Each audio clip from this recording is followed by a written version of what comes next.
అందరికీ నమస్కారం. నేను మీ రాజమహేంద్ర. గుంటూరు పార్లమెంటు స్థానంలో రిజల్ట్ ఎవరికి అనుకూలంగా రాబోతుంది, ఎవరు గుంటూరు ఎంపీగా గెలవబోతున్నారనే విషయం మీద మనం చర్చిద్దాం. తెలుగుదేశం, బీజేపీ, జనసేన కూటమి నుంచి పెమ్మసాని చంద్రశేఖర్ అక్కడ బరిలో నిలవగా, వైఎస్ఆర్సీపీ నుంచి కిలారి రోషయ్య పోటీలో ఉన్నారు. ఈ ఇద్దరి మధ్యలో పోటీ అక్కడ నెలకొంది. గుంటూరులో అక్కడున్న ప్రస్తుతం రాజకీయ పరిస్థితులు మనం విశ్లేషిస్తే పెమ్మసాని చంద్రశేఖర్ గారికే అక్కడ అన్ని సర్వేలు కూడా అనుకూలంగా వస్తున్నాయి. దానికి గల కారణాలు ఏంటి అంటే క్యాండిడేట్స్ సెలక్షన్ అనేది అక్కడ టీడీపీ ఒక చాలా తెలివిగా చేసిందని అనుకోవచ్చు.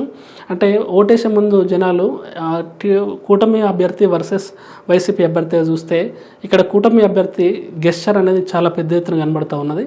ఆయన స్థాయి కూడా చాలా పెద్ద ఎత్తున కనబడుతుంది. అట్లాగే ఆయన చేసినటువంటి సేవా కార్యక్రమాలు, ఆయన చేస్తున్న డొనేషన్స్, ఒక ఎన్ఆర్ఐగా దేశానికి చేసిన సేవలు, గుంటూరు ప్రాంతానికి చేసిన సేవలు, అట్లాగే పేద ప్రజలకు చేసిన సేవలు, అట్లాగే అతని సబ్జెక్ట్ నాలెడ్జి, తర్వాత వారి సతీమణి కూడా జనాల్లోకి వచ్చి ప్రచారం చేయడము, ఆ ప్రచారం చేస్తున్న క్రమంలో వారు ఏ పాయింట్స్ని రేజ్ చేశారు అనేది ఎక్కువ రాష్ట్ర వ్యాప్తంగా యువతను కూడా ఆకర్షించినాయి.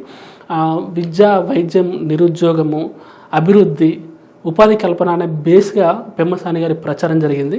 సో పెమ్మసాని గారి ప్రచారం అభివృద్ధి, విద్య, ఉద్యోగం, ఉపాధి కల్పన మీద జరిగితే, వైసీపీ అభ్యర్థి ప్రచారం మాత్రము ఉచిత పథకాలు, డబ్బుల పంపిణీ, ఇలాంటి వాటి మీద జరిగింది. సో అక్కడ ప్రజలు చాలా మట్టికి పెమ్మసాని వెనుకనే పోలరైజ్ అన్నట్టు తెలుస్తుంది. ఈసారి భారీ మెజార్టీతో అక్కడ నుంచి పెమ్మసాని గారు ఎంపీగా గెలిచి పార్లమెంట్లో అడుగుపెట్టబోతున్నట్టు మన సర్వేలో తేలింది.